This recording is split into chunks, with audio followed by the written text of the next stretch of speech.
இப்போ ரியல்மி மட்டும் இல்லாமல் OnePlus, ஓப்போ, விவோ, சாம்சங் இவங்க எல்லாருமே அவங்களுடைய யூஐயான லேட்டஸ்ட் யூஐயை வந்து பார்த்தீங்கன்னா இப்போதைக்கு நிறைய டிவைசஸ்ல ஓப்பன் பீட்டா மட்டும் தான் அவைலபிள் இருக்கு. இதை பார்த்த உடனே என்னோட ஆஃபீஸ் கொலிகும் அதே டவுட் தான் வந்து கேட்டிருந்தாரு. அதே மாதிரி விஷ்ணு அப்படின்ற நண்பரும் வந்து பார்த்தீங்கன்னா அதே கமெண்ட் தான் வந்து கேட்டிருந்தாரு.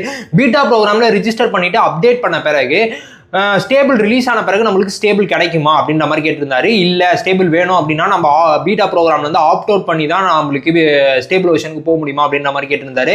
நீங்க ஓப்பன் பீட்டா ப்ரோக்ராம்ல ரிஜிஸ்டர் பண்ணிட்டீங்க அப்படின்னா உங்களுக்கு ஸ்டேபிள் வரும்போது ஆட்டோமேட்டிக்கா உங்களுடைய டிவைஸ்க்கும் ஸ்டேபிள் வெர்ஷன் வந்து வந்துடும்.